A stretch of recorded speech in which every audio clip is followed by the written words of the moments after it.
What's going on, YouTube? Taylor Martin here again. Um, it's late. It's in Florida. It is almost 2 o'clock in the morning. Can't really sleep, so I thought I'd do a review real quick on some frogs I like to throw for bass. Now, it's actually December here, just about one more day. Um, so, wanted to do a few little pep talks here about frogs I like to throw. Um, Frog time to throw for bass usually is in spring, summer, and fall. However, I like throwing them all year round. I catch a lot more bass on them in the spring and summer, obviously, than I do the winter time. But I throw them all year round. I catch fish on them, so figured I'd talk a little bit about it. Mainly, this is going to be for Florida guys. I understand that wintertime bass fishing up north, it's a little bit harder to throw a frog. But here in Florida, I mean, you can throw frogs pretty much all year round because the water is still pretty warm. Never really gets that cold here. So, frogs I like to throw. I'm just gonna keep it simple and do one brand today. Live target. Now let's talk about live target frogs. First off, a lot of people see live target frogs and go, "Ooh, those are expensive." They vary in price, anywhere from $10 to I think the most expensive are like 13 for the big frogs. And I've actually got three of the sizes that they make. They make the full size, the big, they make the medium, and they make the small. Now, all three frogs work great.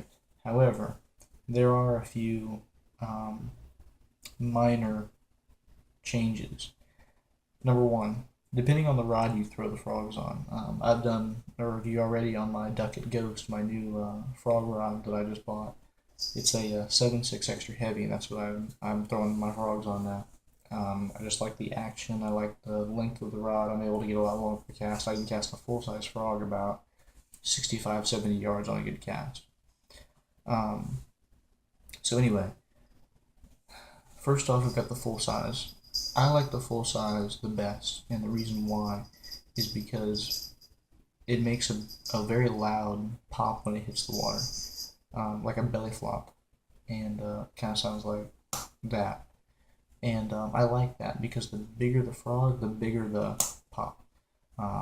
And bass, I've noticed that bass key in on that, especially when thrown around the pads and around heavy cover and grass, which is usually where you throw a frog.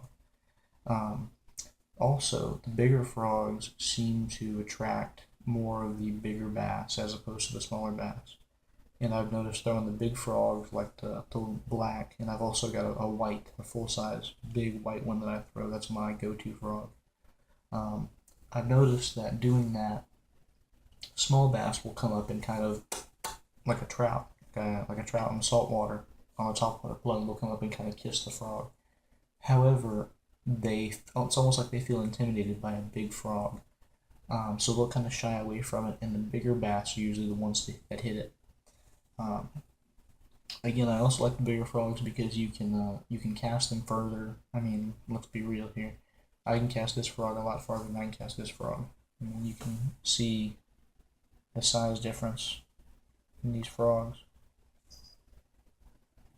Um, so anyway, colors I like in the live target. I like the blackout or the black and gold. I just call it like I call it the fire color, that black and gold color.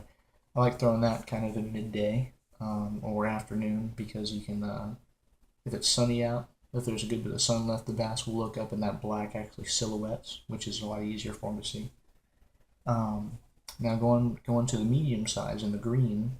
Okay, they make Live Target makes a lot of different colors on the frog, and the colors that I like are the black, the green, anything green, and then the brown color.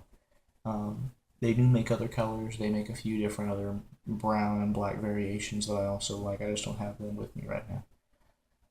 Let's go to the medium sized frog. Medium is a good frog for when you're. I like it for making short kind of pitches, especially if there's a lot of heavy cover. Seems like the medium frog will blend in a little bit better. Looks a little bit more natural when it hops as opposed to the big frog. The big frog, when I hop it, it looks great, but it sometimes makes a move where it'll turn. Live target frogs are kind of notorious for turning upside down for a second or two, then they'll flip back over if you let them sit there for a minute. Um, so the medium frog I've noticed doesn't seem to do that as much, and that's one of the reasons why I like the medium a lot. That green color is a decent color. It's not my favorite, mainly because it's got a yellow bottom. It looks white in this light, but it's actually yellow. Um, Usually, if I'm going to throw a green frog, I like a white belly. And the reason why is because whenever I throw a green frog, usually it's in the evening or early morning. Um, and I like that white because it's easier for the fish to see it. Especially with low light, they look up and all they see is that white belly and they know to eat it. Now, moving to the smaller frog. Haven't thrown this frog a whole lot. And the reason why is just because I love casting this frog 70 yards, 65, 70 yards, as opposed to casting this frog with my reel in the lightest gear I can. And the minimum backlash on my baitcaster, I can cast this frog probably 30 yards at the most. I can't really cast it that far just because it's so light. I think it's a quarter ounce. Um, Anybody that saltwater fishes, it's the same weight as like a DO8 glow shrimp in the quarter ounce. So you can't really cast it too far. However, what I do like is I like it for really close quarters. I usually fish from a bank when I fish for bass in lakes or ponds. And if you've got a place where you can't really make a long cast because of too many branches and you don't want to backlash, I like taking it and just flipping it. I'll flip it in a pad or I'll flip it right off the bank into the grass and kind of twitch it next to the bank.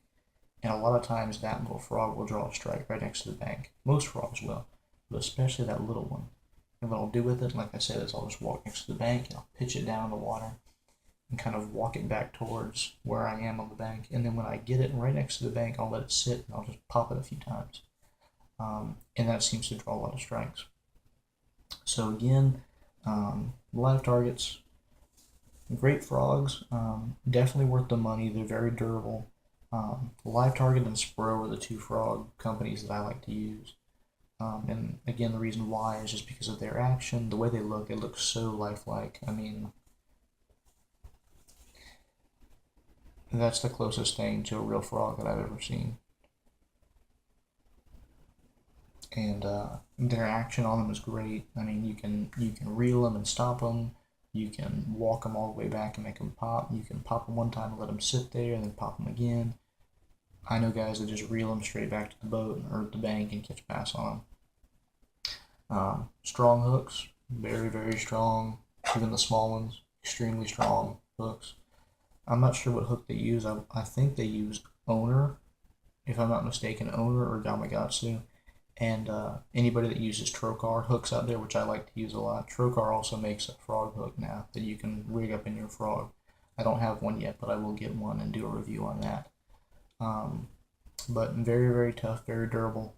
I've caught probably 30 bass on this frog here, and I mean, it's still running like a top. I mean, you can look at it and you can see there's some scuffs on it, but other than that, it's really, really indestructible. Definitely worth $10. If you're gonna use them, use heavy braid when you use them.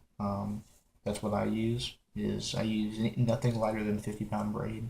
Whether you use Power Pro, I am currently about to be hopefully sponsored by Fins, the braided line company, and I use fins on all my stuff. Anywhere from 50 to 65-pound fins will work, or 65-pound braid, whatever braid company you use. I just happen to use fins. Power Pro works great. So does like the new Seagar braid that just came out, and they make a good braid. But if you're going to throw a frog, nothing lighter than 50-pound braid. And the reason why is because you want something that's going to stand up to fish, stand up to pads, stand up to cover, um, day in and day out, over and over and over again. If you use anything lighter than that, especially when you fish for frogs, you have your drags usually locked all the way down on your bait casters.